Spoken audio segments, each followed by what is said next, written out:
Hi, what's up, y'all? It's popping. About to react to this video by T Nor. This is when allies pass their plays. This should be an interesting video. We're gonna see what she's talking about, but apparently it's about non-black influencers and how their behavior is a bit questionable. That's what I'm assuming it's about, looking at the thumbnail. But sure, we're gonna see what she has to say. Let's watch. I'm back to chime in and give my 2 cents. Mispronounce that. So after watching the post that I was tagged in, I realized that Hannah actually had quite a few videos that would be pertinent to this conversation. So I just took a little bit from each and piled it all together. Let's take a look. If you grow up in a hood where people talk proper, then that's all you know. That's how you're gonna talk. Whether you're white, black, purple, green, blue, it doesn't matter. Not all white girls are all no. Like, I mean, if we grew up in the hood, we grew up in the hood. We ain't acting black. Like, we're acting of a product of our own environment. That's how we are. Y'all's culture, y'all's hairstyles, y'all techniques are really an inspiration to me. Like, honestly, I don't mean no disrespect when it comes to the black girls, my black queens or whatever. Y'all be on my head when I do box braids or edges or anything, like, but y'all don't realize y'all should be worried about the white girls that aren't giving you guys y'all's credit when it's due. Take it as a motherfucking compliment, because y'all black girls be looking so cute. Alright, so before I get to the core of her message, if I could just offer up one little bit of advice. You see that rainbow part? Whether you're white, black, purple, green, blue, it doesn't matter. Kill that. I break out in hives every single time a white person starts talking about the contrast between the white and black experience, and they feel the need to start listing off every color of the rainbow. That's just like, you might as well just go ahead and put 3 Ks at the beginning of your username. It is so unnecessary. We're talking about me and you. Me and you. So there's no need to bring up red and blue and green, because red and blue and green people don't exist. And when we're having real conversations and you start to bring in imaginary factors like that, when you start using phrases that begin with, it doesn't matter if you're... It minimizes the disparities between our experiences, and the disparities are what we're trying to emphasize. Like, that's the whole point of the conversation. But moving on, her videos take on a... I don't agree with that. I got what she was saying. She's saying that, you know, whatever color you are, and people use that just, you know, it's just a figure of speech. Red, orange, purple, like, they're just basically saying, like, whatever race you are, if you grow up in a certain area and that's how everyone speaks, you're going to naturally speak like that. So I didn't think anything was wrong with that part of what she said. Very similar tone to the comments of my Black Scent video. I got quite a few comments from non-black people asking me if it was okay for them to use AAVE because that's how they spoke in their entire life, because they grew up with black friends, or because English is not their first language and they learned English through internet slang. Wow. I am not the online ambassador for the domestic Negro caucus. I don't know if I gave off that impression, but I'm not. I cannot grant you permission on behalf of they're gonna do it anyway, so what? To do anything. In fact, wow, I'm so happy I brought this up. No black person can grant you permission on behalf of all black people to do a problematic thing. Not me, not your black boyfriend, not your black teammates, not even Beyonce. And I'm not just talking about Hannah. I'm talking about all allies who feel as though they're exempt from being called out for appropriation. What you need to do, you need to do some research. Yes, ma'am. You need to catch up on the readings, okay? First, you need to find out the history behind why this problematic thing is problematic in the first place. Why do black people not like it when you specifically say that word, or when you specifically wear that hairstyle? Once you find that out, you need to decide which is more important. Doing this problematic thing because your intentions are good, or choosing to stay in your lane and not potentially disrespect the community of which you claim to be an ally. Which one's it gonna be? But circling back, Hannah made perfect sense when she said she cannot control the way she speaks because of where she's from. Like, she was on the money with that one. This is why gatekeeping AAVE is impossible. That's why I said in my video, I have absolutely no problem with non-black people learning and even casually using AAVE for the purpose of appreciating the dialect. But again, whenever black people like myself start complaining about it, what we're trying to get you to do is pay attention to the integrity of its usage. Your intentions are pure if this is your natural dialect. Yeah, they are not if you're only using it to sound funny and gain more followers. They are not if you're taking our terms. That's what a lot of influencers do. And putting them on t-shirts and selling it for a profit. address that real quick. A couple weeks ago, Ashton Baez, who was a popular, well-known creator on TikTok, announced that he was going to start selling merch with terms on it such as, and what about it, as you should, and did. Now, of course, Black Twitter did not take too kindly to that because he's trying to monetize off of a culture that he didn't create. He was called out for it, specifically by Faloke Aina, and here was his response. Hey y'all. So it has come to my attention that people think that I am using AAVE and having a black sin of some sort to profit off of the Black community and take away from their culture and appropriate it, which that was never my intent. I would never mean to do that. I'm sorry that y'all feel that way. But this is just who the fuck I am. But yes, I do understand their anger and their concern because Black people have been oppressed for years. That being said, this ain't a front, bitch. This is who the fuck I am. Hi, I'm Ashton Baez. I'm sorry, y'all. Love you. I want to see her. I don't believe a lot of these people. I want to see if I was powerful enough to twist her mind. Let me tell you what I heard. Hey, I totally understand why you're upset. And if it was anybody else, it would make perfect sense. But it's not just anybody else.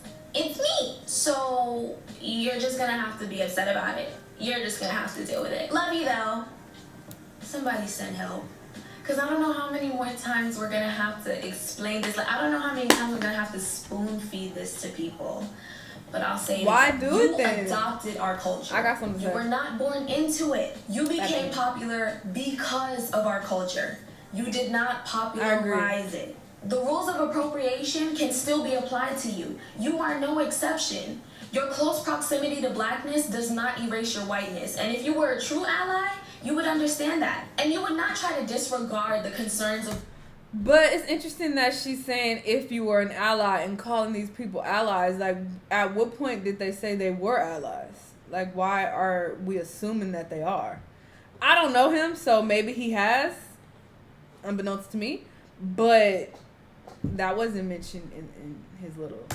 Black women who you claim to love so much. Instead, you would listen and act accordingly. But you know, I have a feeling you're not listening to Black people. I have a feeling you're listening to non-Black people who try to disregard the origin of these terms and write it off as internet slang and then justify you doing it like this. So Brittany Broski, it's your turn, baby girl. Come to the floor. I feel like it's a very fine line between genuinely calling out a creator that's using AAVE or the Black Scent for like putting it on for comedic purposes versus like quoting something. You know what I mean? Like the Nicki Minaj thing of big boobs, child, anyways. Like that's a meme, obviously. So when someone's quoting that, or when someone says like period, cis, whatever, snatched, all that, it's very much like internet culture. No, but it's kind of like collectively as a generation, this is how we all see. See, that's why this is why I don't like to bother myself with this type of shit, because it frustrates me and I get upset, and that's just not the road I want to go down. I've been there, I've done that for many years of my life, and I'm at a point where I just choose peace and I just take a step back from all this shit, because shut the fuck up. Like it makes me mad. Like, what are you talking about? It's internet. Ain't no fucking internet slang. Y'all got this. It's kind of how we all speak. I was in my room walking home on my way to work. How we all and my speak. mom, and I was hungry as fuck. So my grandma went in the kitchen and started making some sense. Because my sister lost her virginity again. The thing is, What? oftentimes allies, and I would actually consider Brittany to be an ally. Sometimes Really? when you get super close with a community, you start to feel comfortable enough for fly passiones. They start to feel like they can speak for us. Let me give you a personal example. In my early teens, I was obsessed with Lady Gaga. I spent a lot of my days communicating online with other Lady Gaga stans, and as many of you know, her fan base is comprised of many LGBTQ plus members. And because I felt I was an ally of the gay community, because I stood up for them when necessary, I keep heed with them, you know, and one of my best friends who I actually went to school with at the time was an openly gay male. Because of that, there was a point in time where I felt comfortable using the F word. What? Not fuck, the other one. Why? Now, I wasn't just throwing it around willy-nilly and calling people that. But like, okay, for example, there was this hat that I always wore that I loved, and it had a rainbow and a unicorn on it. And I used to call it my swag hat. What? Bro, that is wild. I had to realize the same That rules really that apply ignorant. to bigots and homophobes I'm glad and she even realized neutral that. people. The same rules that apply to them, the same words that they can't say, that applies to me as well. Even though I'm queer. Wow, I really should have led with that. Even though I'm part of the LGBTQ plus community, I'm straight passing. Or, I mean, maybe not anymore ever since, you know. But before that, I was straight passing. I was a very feminine presenting woman, and I only ever openly dated men. I've never had to fear for my life simply for being queer, and thus, I've never had the F word weaponized against me. So it's not my word to reclaim. Just like baby hairs and box braids are not Hannah's hairstyles to reclaim, just like AAVE is not Ashton's dialect to sell, or Brittany's dialect to make exceptions for. Are you following me? We appreciate the love that people like Brittany and Hannah and Ashton have for the community, but at the same time, there's still a lane that you have to stay in order to stay respectful, regardless of if your heart is in the right place or not. And in return, you get to be white in America. I was watching a great video by Asante the artist called How to Be a Good Ally, Identity, Privilege, Resistance, where she gives some great tips for how to use your privilege for good. And I think those tips can be applied not only for non-Black people who want to be good allies of the Black community, but for straight people, for able-bodied people, neurotypical people, wealthy people. Everyone can learn something from that video. Also remember, allyship is earned. It's not something that's just automatically given to you simply for not hating us. And there's an art to it. You have to learn the delicate balance of when it's appropriate to speak up and when to just listen. When Black people are bothered by something and you don't really understand why, like Brittany or Ashton, instead of gaslighting us and trying to invalidate our feelings because it doesn't make sense to you, research. Google is free. Yes, even after all these years. Stop asking me what is allowed and what is not. Watch my video. And if it still doesn't make sense, watch somebody else's video. Read a book. Listen to a podcast. Yeah? Let's put this to work. That's it, really. I do agree with most of what she said. And it is just insane how a lot of these non-Black influencers, they get so popular and just reap all of the benefits of using Black slang. And it's just crazy how much of an impact Black Americans have on the entire world. Like, our slang reaches all over. And it becomes such a normal part of life, you know, that people on the internet are using it everywhere. But y'all know where the fuck it came from. Stop playing stupid. That white girl talking about, oh, this is internet slang. Bitch, you know, you know where this came from. Stop playing games. And I feel like a lot of Black people, they are frustrated when they see this because you don't see many Black people themselves getting popular off of using their own slang. Like, you don't see a lot of Black influencers who are just like, yeah, bitch, and da-da-da-da-da, and they're popular because of that. I don't personally see it. If there are a lot, you know, let me know. Correct me if I'm wrong. But when I'm thinking of influencers who do this shit, they be non-Black. The first person that popped in my head when she was talking about this is Bretman Rock. His whole persona is based off of the stereotypical Black woman. His bitch and no and motherfucking and period and he acts like, you know, a typical hood chick. And it's like, you grew up in Hawaii though. Like, where'd you learn to talk like this? And yeah, I guess, you know, he could be online every day, all day when he was a kid and he picked up on it that way. But I don't even think that's as natural. That doesn't click for me because things I see online, I'm not automatically implementing that in my day-to-day vocabulary and using that with people. I don't feel like that translates well. I don't trust that. I feel like it's very deliberate the way that a lot of these people talk, and it doesn't feel natural to me, honestly. If you grew up in a certain area and you're hearing that all the time, and that's how your family talks, that's how your friends talk, then that is more natural that you would start to speak that way. But just seeing it on the internet, like, even if you online all day, every day, I don't know if I can say, yes, that's how you're going to automatically talk just in your everyday life. I don't know. Maybe that's the case, but it just doesn't seem like that is a natural thing. So yeah, I feel like they do it very deliberately because they think it's cool and they think it's cute. And the world seems to think it's cute as well because they get really popular off of it. They're getting millions and millions of followers talking about period, bitch, and da-da-da-da-da. And it's like, black people get frustrated because it's like, wait, this is our shit. And then you're trying to write it off as, oh, this is just internet slang. Like, seriously? So that is frustrating. So I totally get where she's coming from. There's just a disconnect with me personally and all of this because I've already been there and done that. I spoke about this many times, but I used to be super pro-black. I mean, I obviously still am pro-black. I am in support of black people. I want black people to win. But I'm not as deep in it as I used to be because it brought me a lot of frustration. It made me very angry.